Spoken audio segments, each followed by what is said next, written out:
Kata Nabi SAW, jika salah seorang di antara kalian mengucapkan amin dan malaikat yang di langit juga mengucapkan amin dan berkesesuaian, maka Allah ampuni dosa-dosa kalian yang telah lalu.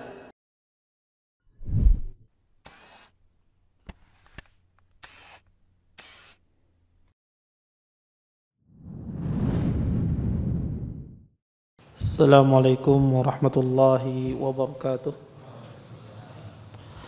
Innal hamdalillah nahmaduhu wa nasta'inuhu wa nastaghfiruh wa na'udzu billahi min shururi anfusina wa min sayyiati a'malina.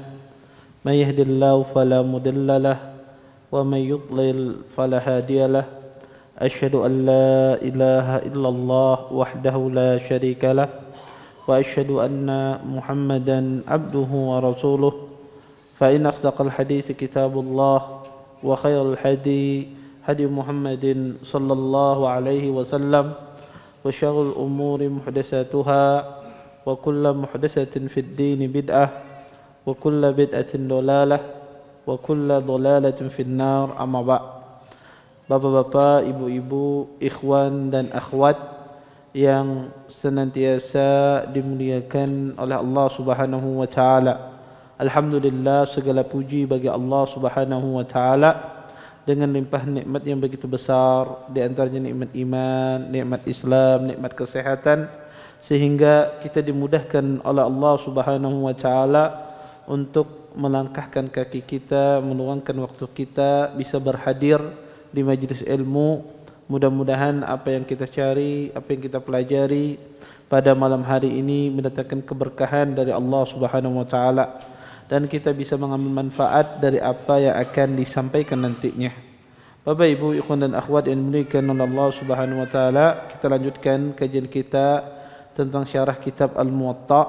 Kita masuk pada hadis 246 di buku saya. Berkata Imam Malik, an Hisham ibn Urwah an abihi annahu kana yaqra'u khalfal imam fima lam yajhar fihi al-imamu bil qira'ah.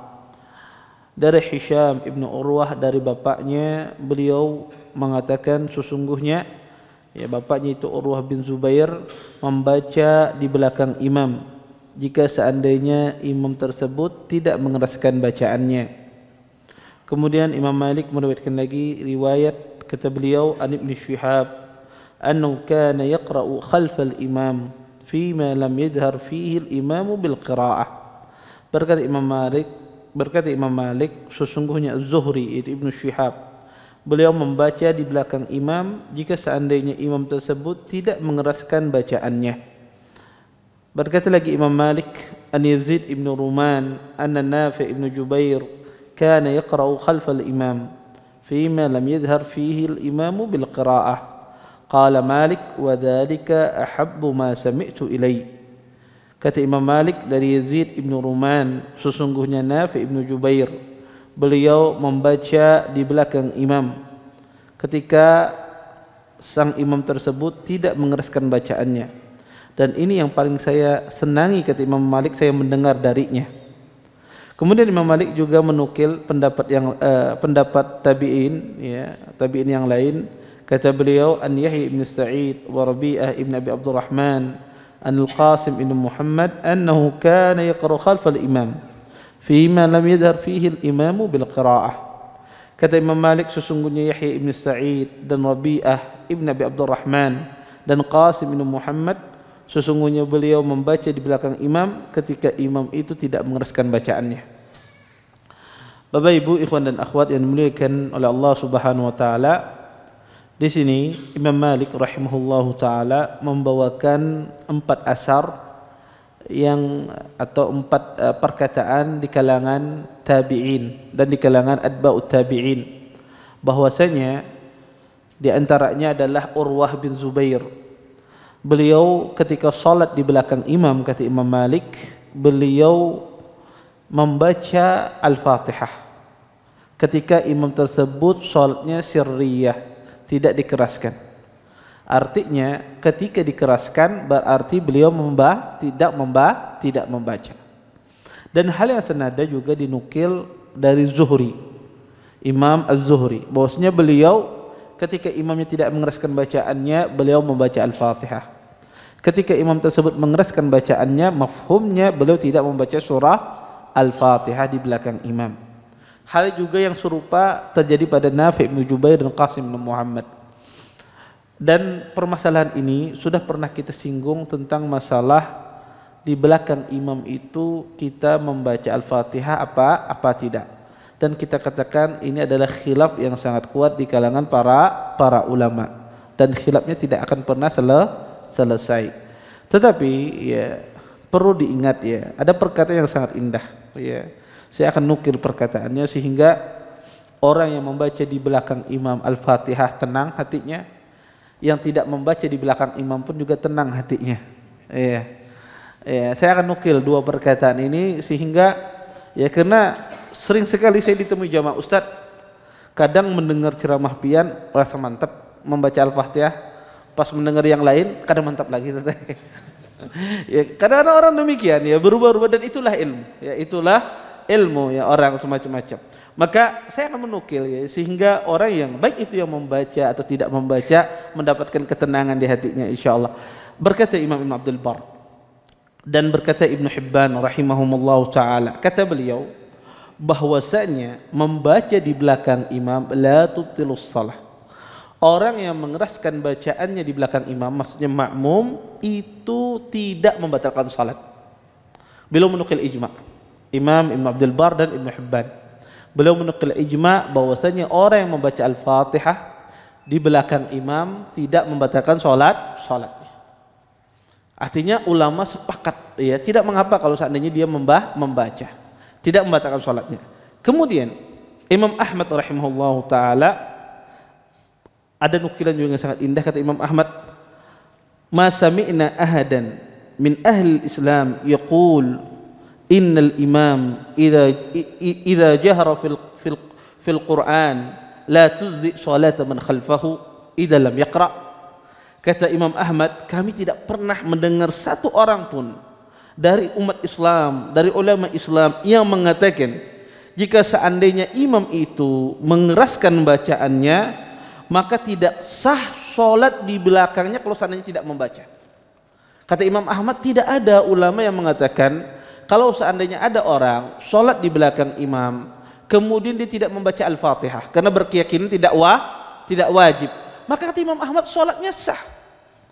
Sholatnya sah. Tidak ada satu ulama pun yang mengatakan orang yang tidak membaca Al-Fatihah di belakang imam sholatnya tidak sah. Tidak ada, kata Imam Ahmad. Ya, maka ini ya, dua pendapat ini sama-sama nukil ijma'. Yang di sini menukil ijma' tentang mengatakan bahwasanya orang yang membaca di belakang imam itu tidak membatalkan sholat, dan orang yang tidak membaca juga di belakang imam tidak membatalkan sholatnya. Sehingga seseorang kalau dia yakin di salah satu pendapat ini silahkan ya, atau mengambil pendapat yang membaca di belakang imam silahkan, mengambil pendapat yang tidak membaca di belakang imam silahkan.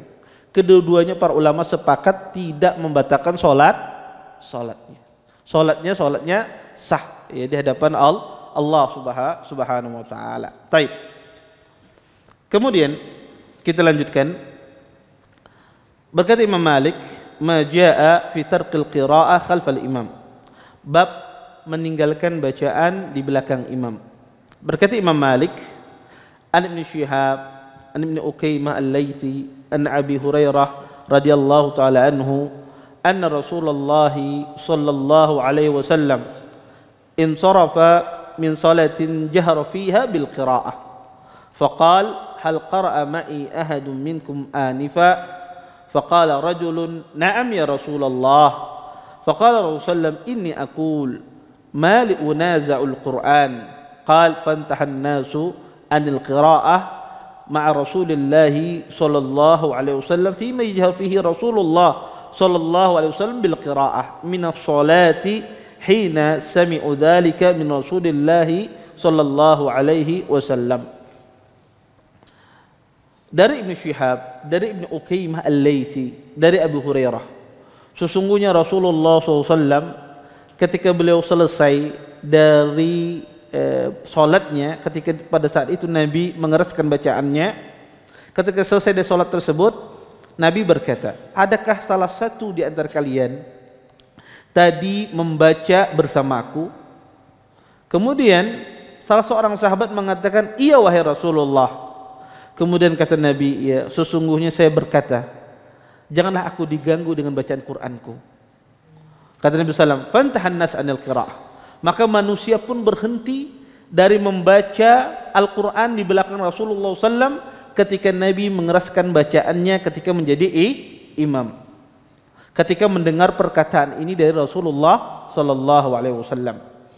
Bapak Ibu ikhwan dan akhwat yang dimuliakan oleh Allah Subhanahu wa taala, hadis ini dijadikan dalil oleh para ulama bahwasanya orang yang di belakang imam ketika mengeraskan bacaannya tidak membaca Al-Fatihah. Ini hadisnya.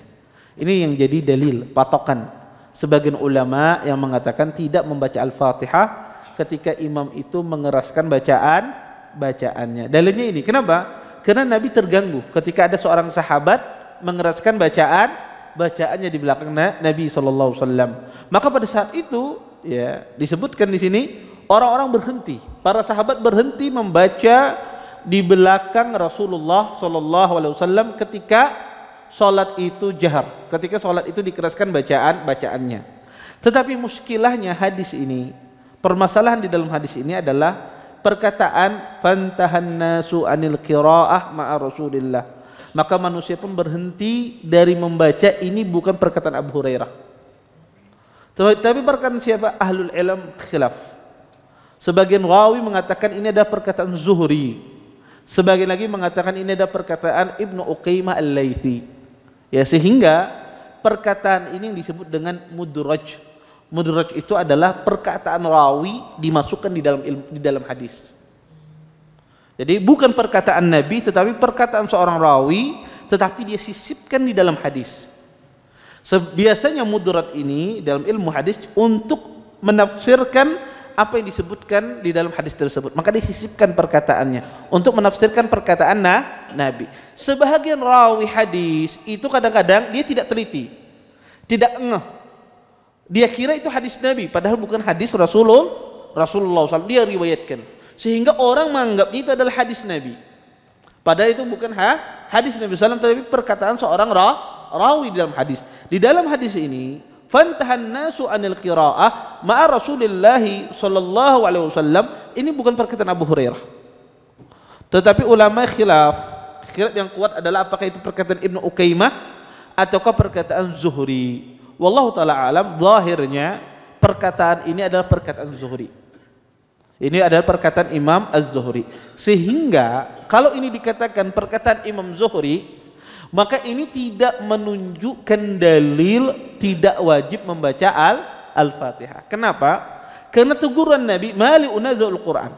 Kenapa kalian menggangguku membaca Al-Quran? Nabi menegur sahabat itu karena dia keras bacanya di belakang imam.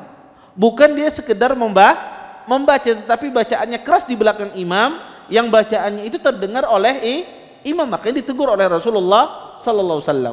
Adapun kalau seseorang membacanya diam, kata para ulama, tidak keras, tidak terdengar oleh imam, maka tidak mengapa, karena tidak mengganggu bacaan imam. Yang dijadikan dalil oleh para ulama apa? Perkataan sahabat, perkataan Abu Hurairah, fantahan nasu anil qiraah. Pada saat itu manusia tidak lagi membaca di belakang imam. Nah, ini bisa dijadikan dalil.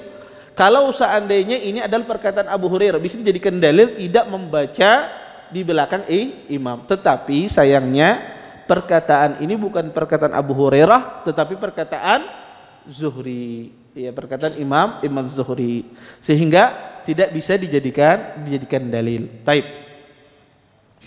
Kemudian berkata Imam Malik, An-Nafi' anna Abdullah bin Umar kana idza su'il hal yaqra'u ahadun khalfal imam yaqul idza shalla ahadukum khalfal imam fahasbuhu qira'atal imam wa idza shalla wahdahu falyaqra'.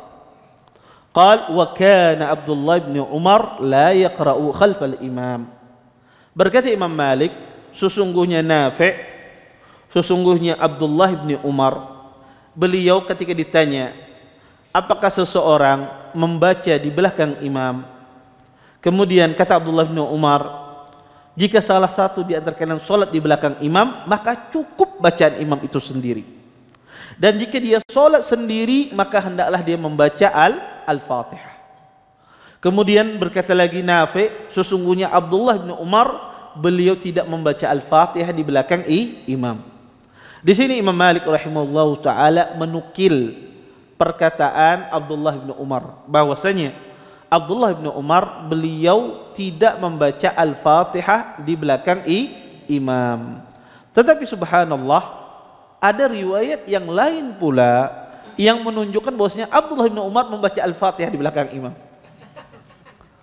Ya, riwayat yang lain yang menjelaskan bahwasanya Abdullah bin Umar membaca Al-Fatihah di belakang imam, dan kedua riwayat ini adalah riwayat yang sahih. Kedua riwayatnya adalah riwayat yang benar. Sehingga sebagaimana yang saya katakan tadi, khilaf masalah ini tidak pernah selesai. Ya, dan kita tidak tahu mana yang lebih dahulu. Apakah perkataan beliau yang melarang ataukah perkataan beliau yang membaca di belakang imam. Ya. Oleh karenanya ini adalah masalah khilaf yang sangat kuat di kalangan para ulama, tetapi cukup kita tadi punya dua imam yang menukil ijma, bagi yang membaca Al-Fatihah tidak batal salatnya di belakang imam, bagi yang tidak membaca pun juga tidak batal salatnya di belakang imam. Sudah. Ya, silakan seseorang mengambil yang mana di antara dua dalil tersebut yang kuat. Kemudian kita lanjutkan bab yang baru, ma jaa fit ta'min khalfal imam. Bab tentang masalah mengucapkan amin di belakang imam. Berkata Imam Malik, an Ibn Shihab, an Sa'id ibn al-Musayyab, wa Abi Salamah ibn Abdurrahman, annahuma akhbarahu an Abi Hurairah radhiyallahu ta'ala anhu, anna Rasulullah sallallahu alaihi wasallam qala, idza ammana al-imam fa'amminu فإنه من وافق تأمينه تأمين الملائكة غفر له ما تقدم من ذنبه. قال مالك قال ابن شهاب وكان رسول الله صلى الله عليه وسلم يقول آمين. Dari Ibn Shihab, dari Sa'id ibn Musayyab, wa Abi Salamah ibn Abdurrahman, mereka berdua memberitakan dari Abu Hurairah, sesungguhnya Rasulullah sallallahu alaihi wasallam pernah bersabda, kata Nabi, jika seorang imam mengucapkan amin, maka ucapkanlah amin, kata Rasulullah. Dan barang siapa aminnya berkesesuaian bersamaan dengan aminnya para malaikat, maka Allah subhanahu wa ta'ala ampuni dosa-dosanya yang telah lalu. Berkata Zuhri, sesungguhnya Rasulullah, kata Zuhri, mengatakan amin. Bapak Ibu, ikhwan dan akhwat yang dimuliakan oleh Allah Subhanahu wa taala, hadis yang kita bacakan ini adalah hadis yang sahih. Sanadnya adalah sanad yang sahih. Hadis ini menjelaskan tentang fadilah mengucapkan amin dan fadilah masyru'iyah, disyariatkannya seseorang mengucapkan amin ketika dia selesai membaca Al-Fatihah. Amin di dalam bahasa Arab memiliki 3 bahasa. Boleh diucapkan dengan kita memanjangkan amin, ya, boleh kita panjangkan a-nya, amin. Boleh kita pendekkan dengan kita katakan amin. Dan ada dalam bahasa ketiga di dalam bahasa Arab, seseorang boleh mengatakan amin. Tetapi kebanyakan ulama, bahasa yang ketiga ini tidak dibenarkan. Ya. Yang sahih adalah nisbatnya 2. Boleh seseorang memanjangkan a-nya di depan, dia mengatakan amin seperti itu, atau seseorang mengatakan amin tidak dipanjangkan alifnya. Maka kedua-duanya boleh di dalam bahasa Arab. Ya, dan kedua-duanya itu benar ya di dalam bahasa Arab. Taib. Apa itu arti amin? Apa artinya amin? Amin, para ulama mengartikan artinya adalah astajib. Ya Allah, kabulkanlah doa saya. Itu mana amin. Artinya adalah ya Allah, kabulkanlah doa saya. Kenapa dikabulkan? Ya Allahumma stajib, ya Allah kabulkan doa. Kenapa kita minta dikabulkan doa? Karena di dalam surah Al-Fatihah itu ada doa. Kita minta ditunjuki jalan yang lurus. Kita minta agar kita tidak termasuk orang yang dibenci dan orang yang disesatkan. Kita minta kepada Allah agar tidak termasuk dari dua golongan tersebut. Maka ini permintaan. Maka sangat cocok seseorang mengucapkan amin. Kemudian kata Nabi di sini adalah idza amana al-imam fa aminu. Jika seandainya seorang imam itu mengucapkan amin, maka ucapkanlah amin, kata Rasulullah. Perkataan Nabi fa aminu, fa di sini fa apa? Apakah litta'qib? Kalau fa di sini litta'qib berarti imam mengucapkan amin, baru makmum setelahnya mengucapkan amin. Tapi apa yang dimaksudkan fa di sini? Fa aminu, kata Nabi. Fa di sini bukan litta'qib. Tetapi maksudnya di sini adalah ketika seorang imam mengucapkan amin, maka berbarangan makmum juga mengucapkan amin. Jadi tidak menunggu imam mengucapkan amin, tapi berbarangan dengan imam mengucapkan amin. Pada asalnya perbuatan makmum ini, pada asalnya seorang makmum ini perbuatannya itu setelah imam di dalam sholat. Misal, tidak boleh seseorang bertakbiratul ihram berbarengan dengan takbiratul imam, tidak boleh. Kalau ada imam mengucapkan Allahu Akbar, antum berbarengan takbiratul ihram antum dengan takbiratul imam, maka salat antum tidak sah, batal salat antum. Ya, kenapa? Karena asalnya perbuatan makmum setelah perbuatan imam. Dan sudah pernah kita jelaskan, kalau ada orang mendahului imam dengan sengaja, ya, baik itu di satu rukun atau lebih dari satu rukun, kita katakan sholatnya batal. Dan juga tidak boleh seorang makmum itu melakukan perbuatan bertepatan dengan perbuatan imam. Ya, ketika imam ruku, pas rukunya berbarangan. Ketika i'tidal, pas i'tidalnya berbarangan, dan ini dimakruhkan. Tidak membatalkan sholat, tetapi ini memakruhkan, dimakruhkan dalam sholat. Nah, dari semua keadaan itu dikecualikan dalam satu keadaan. Ketika kita mengucapkan amin. Ketika kita mengucapkan amin, itu disuruh untuk berbarangan aminnya kita dengan aminnya imam. Kemudian amin ini Bapak Ibu, ikhwan dan akhwat yang dimuliakan oleh Allah Subhanahu wa taala, bukan dari Al-Qur'an. Lafaz amin ini bukan lafaz Al-Qur'anul Karim. Ya, bukan dari Al-Qur'an. Dan kalimat amin juga bukan dari surah Al-Fatihah. Jadi harus kita pahami, amin ini bukan bagian dari surah Al-Fatihah dan juga bukan bagian dari Al-Qur'anul Karim. Karena banyak sebahagian orang menganggap bahwasanya amin ini adalah bagian dari Al-Fatihah. Tidak. Perkataan amin itu bukan bagian dari surah Al-Fatihah. Tetapi perkataan amin itu adalah zikir. Itu adalah zikir yang dicontohkan oleh Nabi SAW. Sehingga kalau seandainya ada seseorang di dalam sholatnya tidak mengucapkan amin karena menghayalnya tinggi di dalam sholatnya, berjualan dari gading payuan misalnya, kemudian lupa mengucapkan amin, apakah batal sholatnya? Tidak batal. Atau dia sholat sendiri misalnya, lupa dia mengucapkan amin misalnya, larut orangnya ketika sembahyang, ya waladhdallin, langsung membaca surah Al-Ikhlas, hendak cepat-cepat selesai dari sholatnya, mengajar pasaran, lupa dia mengucap amin. Apakah batal sholat? Tidak batal sholatnya. Sholatnya tidak batal, karena amin itu sendiri bukan bagian dari surah Al-Fatihah, tetapi dia zikir. Seseorang berzikir kepada Allah Subhanahu wa taala. Kemudian di dalam hadis ini Nabi SAW mengatakan, kata Nabi SAW, fa innahu man wafaqa ta'minu ta'minal malaikah. Barang siapa aminnya bertepatan dengan aminnya para malaikat, apa fadilahnya? Allah Subhanahu wa taala ampuni dosa-dosa dia yang telah lalu. Baik. Sekarang kapan seseorang mendapatkan keutamaan ini? Bahwasanya dia ampuni dosa-dosa yang telah lalu. Kapan seseorang mendapatkan keutamaan ini? Kapan dosa-dosa kita ini diampuni oleh Allah? Ketika kita mengucapkan amin. Di sini disebutkan di dalam hadis ini secara tidak langsung ada 4 hal. Pertama, imamnya mengucapkan amin. Yang kedua, makmum di belakang mengucapkan amin. Kemudian yang ketiga, para malaikat mengaminkan. Kemudian yang keempat, bersesuaian, artinya bertepatan aminnya kita dengan aminnya malaikat. Ketika bertepatan, maka Allah Subhanahu wa taala mengampuni dosa-dosa kita yang telah lalu.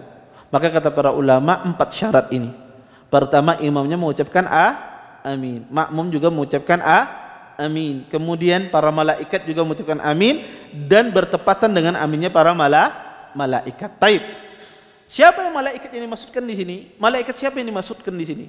Kata Nabi sallam, fa innahu man wafaqa ta'minuhu ta'minal malaikah, barang siapa yang aminnya berkesesuaian dengan aminnya para malaikat. Zahir perkataan malaikat ini, secara zahir ini maksudkan ada semua malaikat. Secara zahir ini ada semua malaikat. Jumlah malaikat miliaran, banyak sekali jumlah malaikat. Tetapi para ulama berselisih, malaikat siapa yang mengampunkan ini? Siapa yang mengaminkan ini? Sebagian ulama mengatakan yaitu malaikat yang salat bersama kaum muslimin. Malaikat yang hadir bersama kaum muslimin untuk salat. Sebagian lagi mengatakan bahwasanya ini adalah malaikat yang di langit. Ya, yang mengucapkan amin ini. Sebagian lagi mengatakan bahwasanya ini hanya khusus malaikat yang ada di bumi. Pendapat yang paling benar dalam masalah ini adalah, pertama, ini adalah mencakup malaikat yang ada di langit ataupun yang ada di bumi. Apa dalilnya? Dalilnya disebutkan dalam sebuah hadis.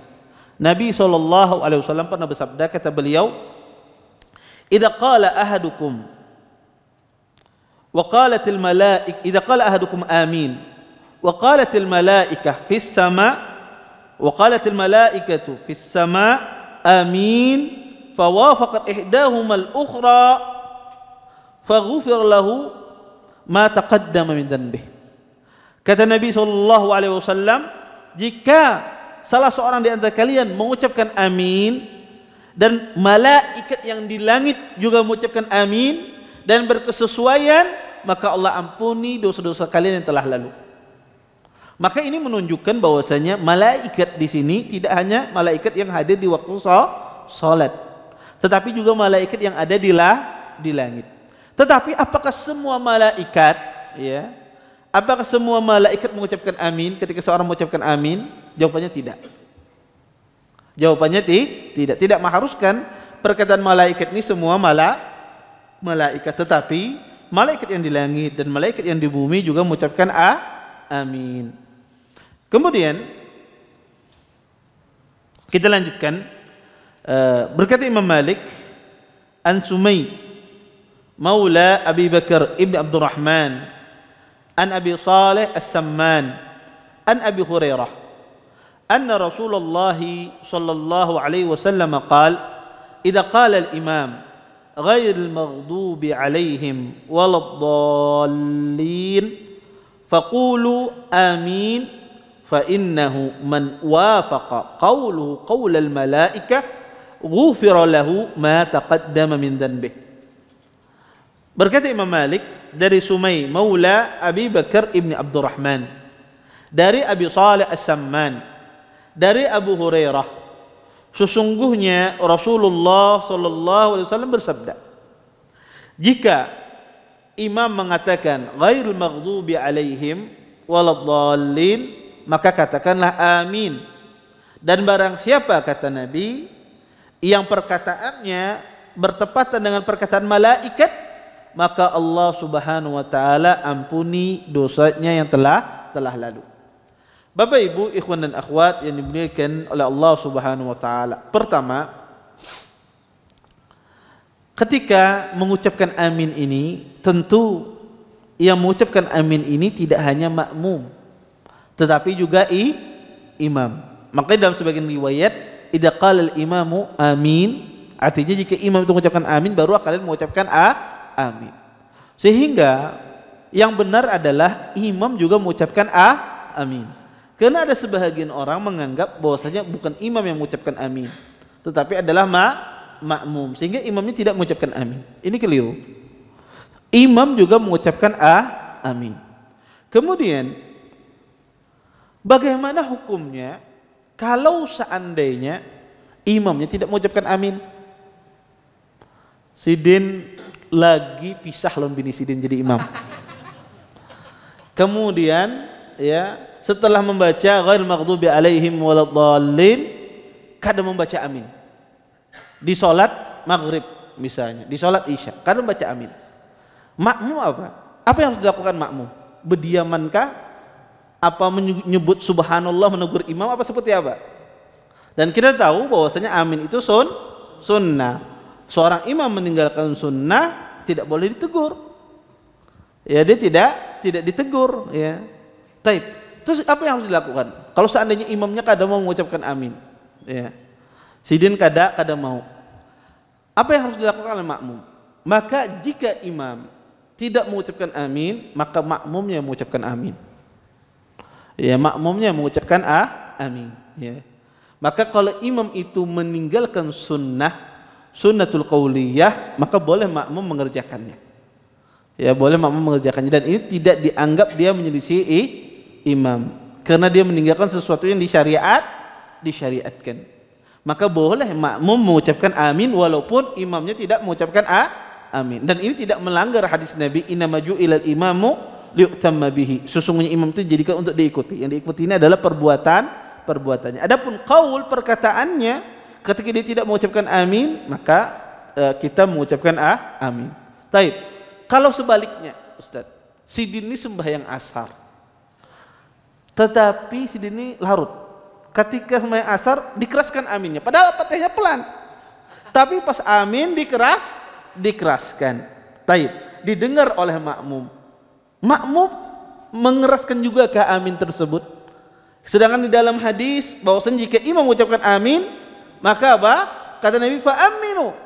Ya, maka ucapkan amin. Ini gimana kalau seandainya di waktu asar imamnya mengeraskan amin? Apa yang harus dilakukan makmum? Ketika imam itu mengeraskan amin, ya, di waktu yang tidak disyariatkan, ya, karena sholat sir itu adalah aminnya harus sir. Kalau dalam sholat jahar, sholat yang dikeraskan, aminnya harus dikeraskan.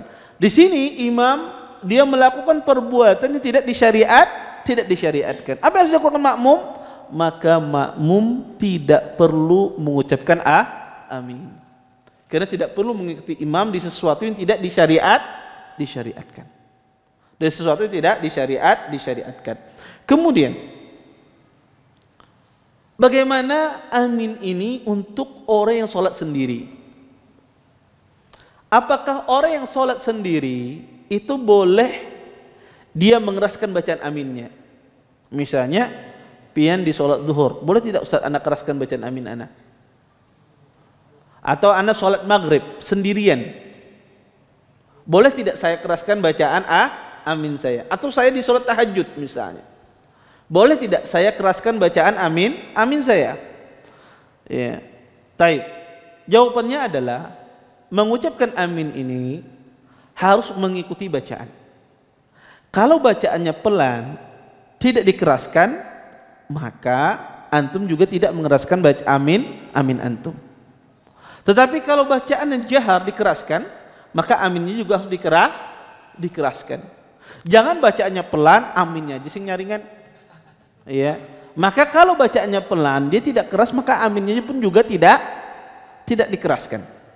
Kalau amin bacaannya dijaharkan, didengarkan, maka aminnya pun juga didengarkan. Maka kata para ulama, amin itu mengucapkan amin itu mengikuti apa? Bacaan. Ya, mengikuti bacaan. Maka makmum kalau di sholat tahajud, kita tahu sholat tahajud itu boleh dikeraskan bacaannya, boleh dipelankan. Maka ketika pian sholat tahajud misalnya, ya, pian keraskan bacaan pian, maka aminnya pun juga pian keraskan. Ketika sholat tahajud pian pelankan bacaan pian, maka aminnya pun juga dipelankan. Maka kata para ulama, amin itu mengikuti bacaan imam. Kemudian apakah setiap orang mendengar bacaan surah Al-Fatihah? Karena Nabi di sini mengatakan idza qala al-imam ghairul maghdubi alaihim waladdallin, maka faqulu amin. Jika seorang imam mengucapkan ghairul maghdubi alaihim waladdallin, maka katakanlah amin. Pertanyaannya di dalam hadis ini, apakah setiap orang mendengar Al-Fatihah itu bersama imam dia harus mengucapkan amin? Jawabannya tidak. Tidak semua orang mendengar bacaan imam Al-Fatihah dia mengucapkan amin. Kapan seseorang mengucapkan amin ini? Ketika dia mendengar doa di sana. Apa doa yang dimasukkan di sini adalah perkataan Allah Subhanahu wa taala, firman Allah, ghairil maghdubi alaihim. Maka ketika dia mendengar perkataan ini, ghairil maghdubi alaihim waladdallin, ya, disinilah dia mengucapkan amin. Contoh, saya salat bersama imam. Ya, kemudian saya mendengar bacaannya di awal dia membaca alhamdulillahirabbil alamin arrahmanir rahim maliki yaumiddin. Setelah itu imamnya kada bersuara lagi. Saya tidak mendengar, ya. Kemudian tiba-tiba imamnya mengucapkan amin. Taib. Apakah makmum di sini mengucapkan amin? Jawabannya tidak. Karena dia tidak mendengar doa.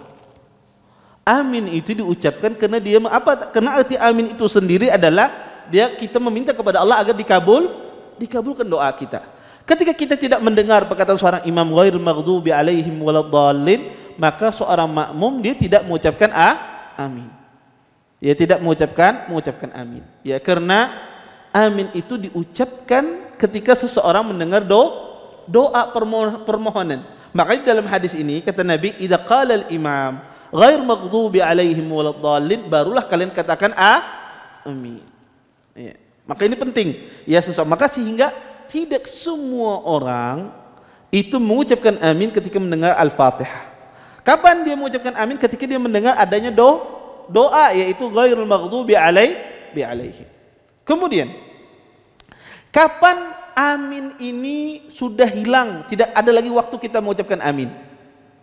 Artinya, kapan seseorang itu dikatakan tidak boleh lagi dia mengucapkan amin? Contoh misalnya, seorang sholat di belakang imam, kemudian imamnya mengucapkan amin, sidin berkhayal. Kemudian setelah itu sidin berkhayal, kemudian dia mendengar imam membaca surah. Kemudian dia mulai membaca surah. Dia mulai membaca bismillahirrahmanirrahim. Dia ingin memulai membaca surah. Baru setelah pemulaan surah ingat, tadi kan dia mengucapkan amin, anak ucapkan amin lagi lah bahasa. Atau seseorang sholat sendirian. Setelah dia mengucapkan ghairil maghdubi alaihim waladdallin, lupa mengucapkan amin.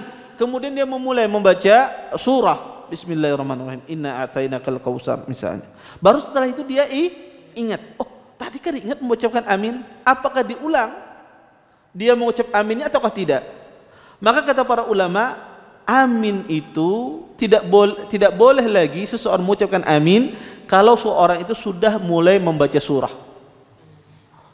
Maka kalau kita sudah mulai membaca surah, maka teruskan aja baca. Jangan diberhentikan. Jangan berhenti dulu ucap amin kemudian diulangi surah, tidak. Kalau kita sudah mulai membaca surah, maka pada saat itu pula sudah habis waktu kita mengucapkan amin. Jadi waktu amin itu adalah waktu sebelum kita memulai membaca surah. Kalau pian misalnya ghairil maghdubi alaihim waladdallin, pian berdiam aja. Lawas berdiam karena membaca surah. Boleh tidak setelah itu membaca amin? Boleh. Walaupun berdiamnya 1 menit, 2 menit boleh.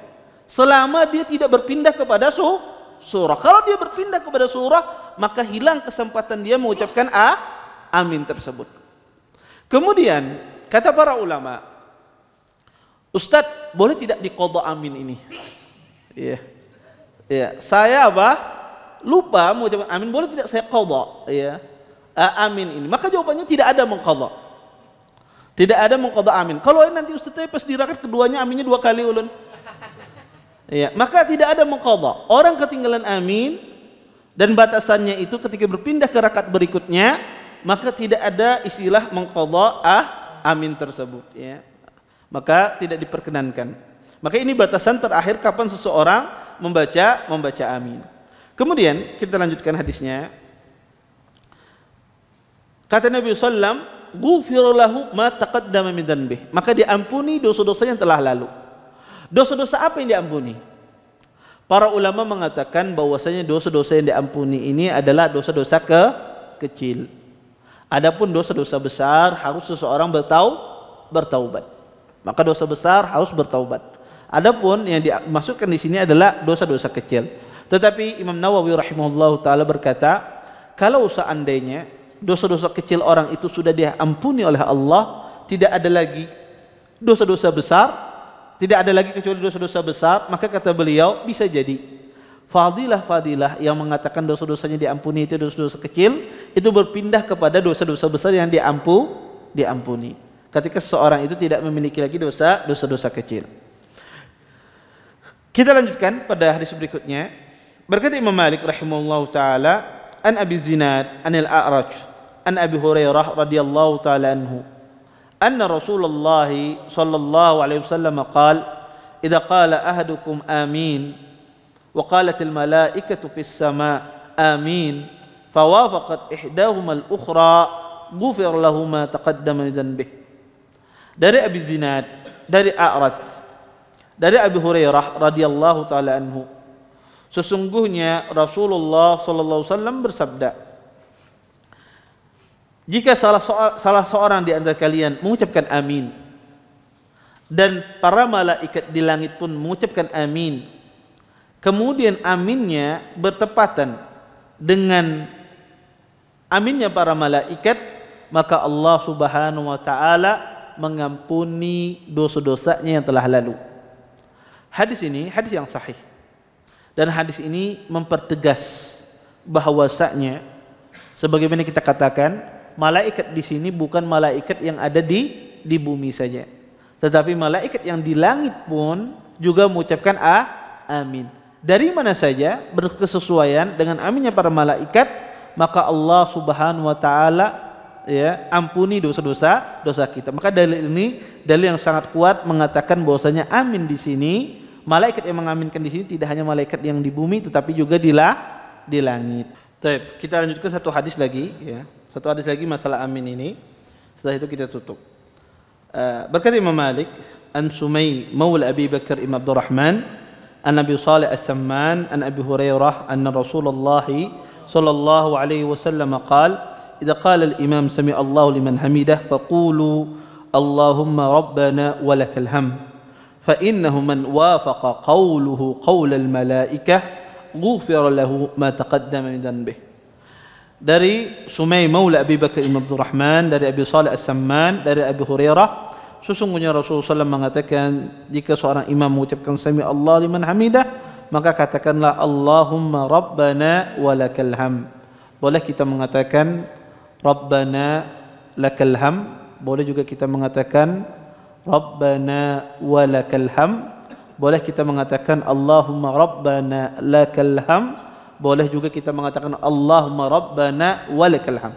Ada empat sirah di dalam mengucapkan Rabbana walakal hamd.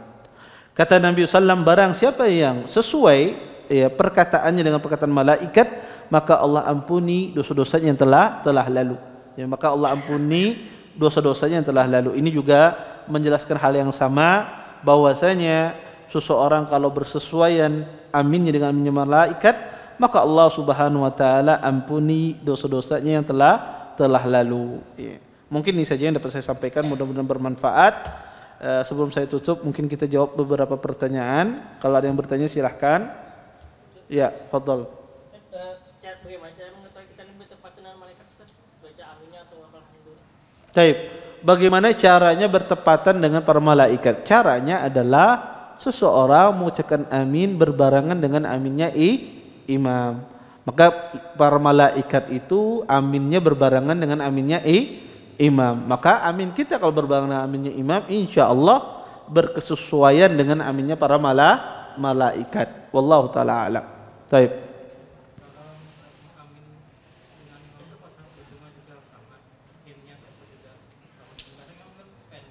Iya, pertamanya saja amin mengucapkan. Iya. Kadang mungkin sebagian imam amin, makmumnya panjang min, semacam itu. Maka ya tidak harus sama, ya. Tetapi di awal harus sama. Adapun di akhir tidak harus. Taib. Ada lagi yang lain?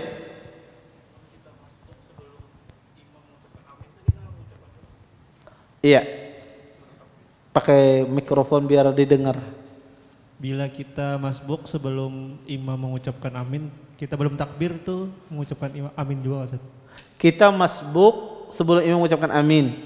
Ya, kalau kita mendengar ghairil maghdubi alaihim waladdallin maka ucapkan amin. Karena kita mendengar doa. Kalau kita kadang mendengar misalnya tidak mendengar waladdallin tapi dengar aminnya aja, maka tidak. Jadi misalnya antum datang ya lagi ini aminnya panjang nih. Antum bertakbir saat itu antum tidak mendengar waladdallin, maka tidak perlu baca amin. Ya karena amin itu ketika kita mendengar bacaan doa. Taib. Kita bacakan dari kertas ini. Assalamualaikum warahmatullahi wabarakatuh. Izin bertanya di luar tema Ustadz. Saya ada nonton potongan kajian Ustadz Irwandi Tirmidzi tentang haramnya jual beli di pinggir jalan atau di atas trotoar.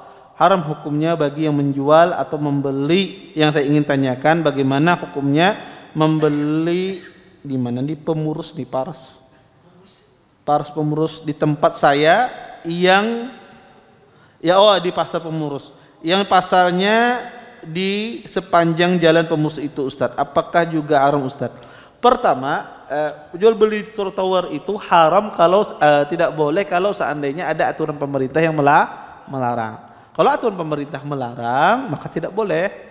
Kenapa menjual di sana? Pertama, kita tidak taat terhadap pemimpin. Yang kedua, kita menimbulkan kezaliman banyak. Ya, ternyata menyempitkan jalan orang ketika orang. Ini tidak boleh. Ya, karena kita berbuat dosa di sini menyempitkan jalan orang. Karena itu ada digunakan jalan, tetapi kita gunakan untuk jualan. Maka dari sisi ini dosanya, dari sisi ini tidak bolehnya. Adapun jual beli yang terjadi halal apa tidak halal, tapi dari sisi lain dia berdosa. Jual belinya halal, tapi dari sisi lain dia berdosa. Berdosanya apa? Karena tadi melanggar aturan. Tetapi kalau pemerintah mengizinkan atau menyediakan tempat khusus tidak ada masalah. Kalau diizinkan oleh pemerintah jual trotoar misalnya, diizinkan di malam hari misalnya jual, atau diizinkan di pagi hari, atau diizinkan di waktu Ahad misalnya, Ahad pagi misalnya, maka itu tidak ada masalah kalau ada izin dari pemerintah. Tapi kalau tidak ada izin, ada pelarangan, maka ini tidak boleh. Wallahu taala alam. Taib. Ini ada pertanyaan yang cukup banyak. Saya bacakan ini dulu ya. Taib. Nanti baru ke antum.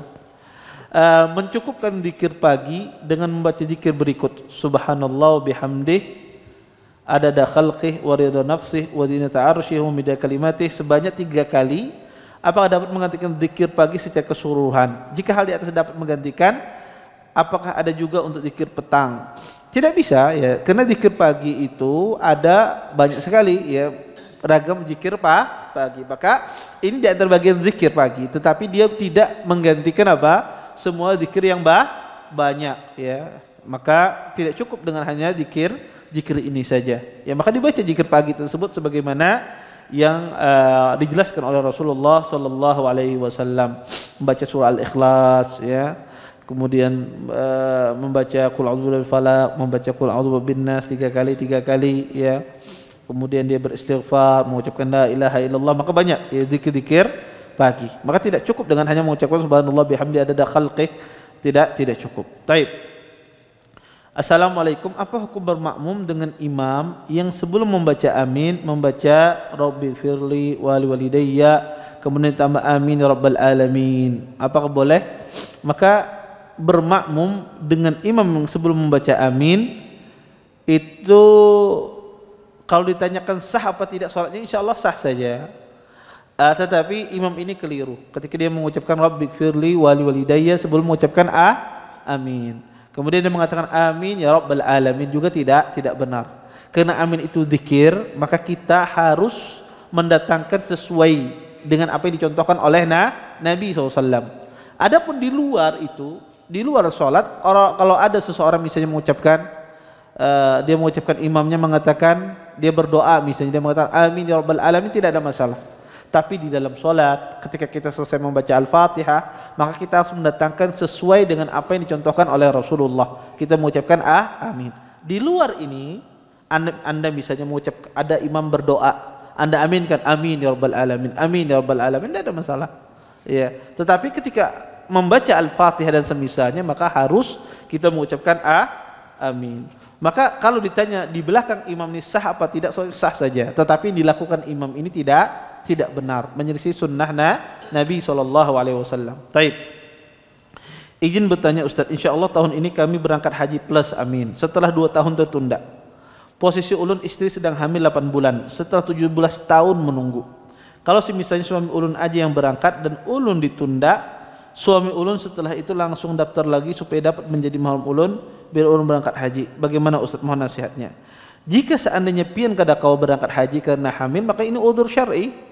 Ini adalah udzur syar'i, maka diperbolehkan. Tidak ada masalah.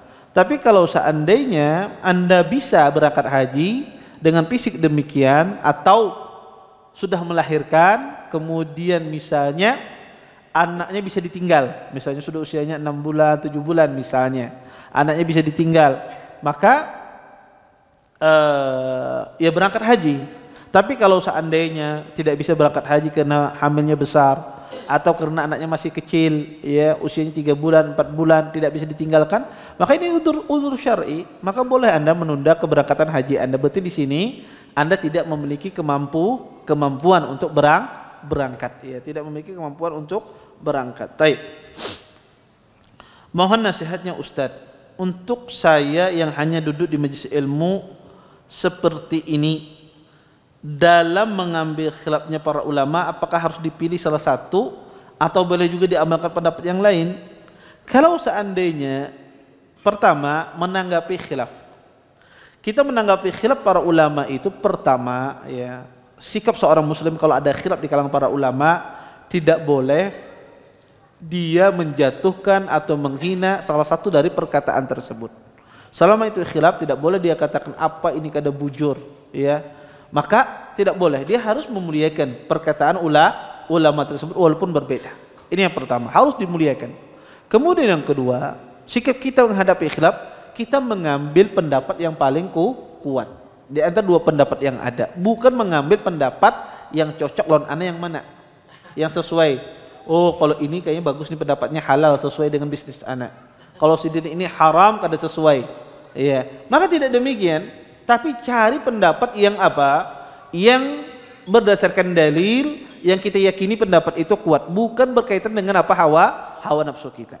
Kemudian yang ketiga, ya, ketika kita menanggapi khilaf semacam ini, maka tidak boleh, walaupun khilafnya pendapatnya apa, kuat, sama-sama kuat, tetapi tidak boleh seseorang mencari tatabbu'ur rukhas, mencari kemudahan, sehingga kalau ada khilaf dia cari yang paling mudah, yang paling ringan. Tidak, tetapi dia cari mana yang paling kuat dalilnya. Inilah sikap kita ketika kita berselisih, bukan juga diamalkan semuanya, tidak. Ada khilaf itu salah satunya benar, satunya salah, maka ini tidak bisa kedua-duanya diamalkan walaupun khilafnya kuat. Tetapi juga ada sama seperti tadi khilaf membaca surah Al-Fatihah, itu tidak mungkin bisa digabungkan keduanya. Ima Anda membaca atau tidak membaca, tidak mungkin digabungkan. Oh, baca separuh, berdiam separuh misalnya, kada kawa. Ima dia baca semuanya, ya ima dia tidak membaca. Sehingga ya salah satu harus dia pilih dia pendapat tersebut. Ketika dia milih salah satu pendapat, ya sudah. Ya, dia amalkan pendapat tersebut. Maka ada khilaf itu yang tidak bisa digabungkan. Ada khilaf itu bisa digabungkan. Khilafnya adalah khilaf tanawu, ya misalnya bacaan doa iftitah yang beraneka ragam, ya, atau berwudu. Nabi pernah 3 kali berwudu, pernah juga sekali-sekali berwudu, pernah juga 2 kali. Nabi berwudu membasuh anggota wudu, kadang Nabi membasuh muka 3 kali, kadang beliau membasuh 2 kali muka, kadang beliau 1 kali. Ini adalah khilaf tanawu. Boleh seseorang ketika berwudu dia 3 kali, boleh dia berwudu 2 kali. Boleh ketika dia berwudu membasuhnya 1 kali. Ya, sehingga ketika dalam menyikapi khilaf, kalau khilaf itu tidak bisa digabungkan, ya tidak perlu kita gabungkan. Kalau khilaf itu bisa dilaksanakan semuanya, ya afdalnya adalah kita melaksanakan semuanya tanawu tadi. Ya, seperti contoh wudu tadi. Kemudian Ustadz misalnya baru masuk masjid, apakah kita juga boleh mengucapkan amin walaupun belum masuk saf salat? Maka kalau kita belum bertakbiratul ihram, maka kita tidak mengucapkan amin. Ya, karena kita belum bertakbiratul ihram. Ya, kalau kita sudah bertakbiratul ihram dan kita mendengar tadi bacaan ghairil maghdubi alaihim waladdallin, maka kita mengucapkan amin. Taib.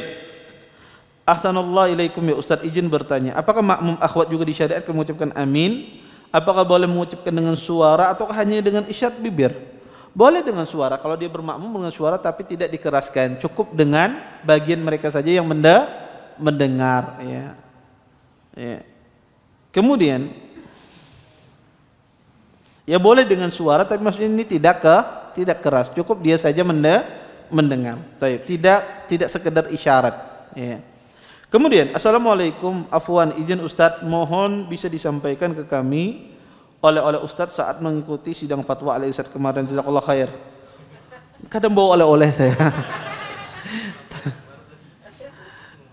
Taib, mungkin isi sidang dewan fatwanya ya. Kemarin tuh ada dibahas 13 masalah ya, 13 masalah, di antaranya masalah memproduksi film kartun ya, hukumnya, animasi untuk anak-anak dan juga untuk orang tua apa hukumnya. Kemudian masalah tentang Shopee Pay Later juga dibahas kemarin itu. Kemudian juga pembahasan tentang masalah membaca surah Al-Kahfi, kemudian mengadzankan di telinga bayi, ya apa hukumnya. Kemudian masalah hukum sulap, ya di sini ada 7 sulap. Ya, hukum sulap itu apa hukumnya di dalam Islam, ya. Kemudian dibahas tentang masalah hukum bisnis badal haji, ya, seperti apa dalam Islam. Ya, maka banyak ya, ada 13 makalah yang dibahas. Alhamdulillah selesai semua. Ada sebahagian yang disepakati, ada sebahagian yang masih terjadi perdebatan belum selesai. Ya. Itu intinya yang bisa saya sampaikan. Adapun apa namanya isinya atau apa, nanti tunggu terbit saja fatwanya di websitenya, bisa disebutkan nanti apa draft fatwanya seperti apa. Taib. Ustadz izin di luar tema. Ustadz, apakah ada ibadah atau doa khusus sesuai sunnah bagi istri yang sedang hamil? Barakallahu fikum. Tidak ada doa khusus. Tidak ada doa khusus bagi istri yang sedang hamil. Tetapi disuruh saja dia memperbanyak ibadah, membaca Quran, bersedekah, salat, ya, maka perbanyak ibadah-ibadah yang sifatnya umum. Wallahu taala alam. Taib. Ada tadi, silakan. Terakhir kan. Bismillah Ustaz. Mengucapkan amin itu hanya untuk doa pas sholat, atau misal kita disambati antum saya doakan dapat istri lagi terus kita aminkan, itu bolehkah atau bid'ah, dosa atau bagaimana? Terima kasih. Iya, mengucapkan amin itu tidak hanya di waktu sholat, di luar sholat juga boleh, di luar sholat pun juga boleh. Maka dia zikir, dia artinya minta dikabulkan. Maka kalau misalnya antum saya doakan lagi biar nikah lagi misalnya, antum aminnya 3 kali tidak ada masalah. Maka tidak mengapa dan tidak bagian dari bid'ah, ya, karena itu adalah zikir mutlak, zikir mutlak, maka tidak mengapa, ya. Tapi di dalam sholat cukup 1 kali mengucapkan amin tersebut, karena itulah yang diperintahkan oleh Rasulullah Shallallahu Alaihi Wasallam. Taib, ada yang terakhir? Silakan.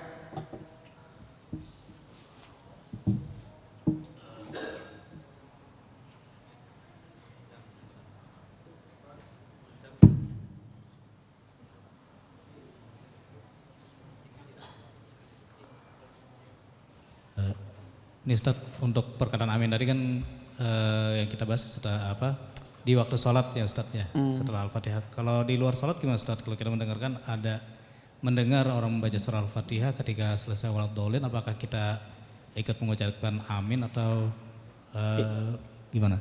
Iya, kalau bagaimana beliau menanyakan bagaimana hukumnya ketika kita mendengar orang membaca surah Al-Fatihah di luar sholat, seperti ngaji misalnya, apakah kita juga mengucapkan amin? Tidak. Yang mengucapkan amin itu adalah yang membaca. Adapun di dalam sholat, kenapa kita mengucap amin? Karena kita disuruh mengikuti imam. Adapun di luar sholat tidak. dia tidak mengucapkan amin. Tapi yang mengucapkan amin itu adalah orang yang membacanya. Wallahu taala alam. Saya kira cukup ya untuk pertemuan kali ini. Kita tutup dengan doa kafaratul majelis. Subhanakallahumma bihamdika asyhadu an la ilaha illa anta astaghfiruka wa atubu ilaik. Assalamualaikum warahmatullahi wabarakatuh. Terima kasih. Jazakumullah khairan wa barakallahu fikum. Video ini dibuat atas partisipasi dari donasi Anda. Semoga menjadi amal jariah bagi Anda semuanya.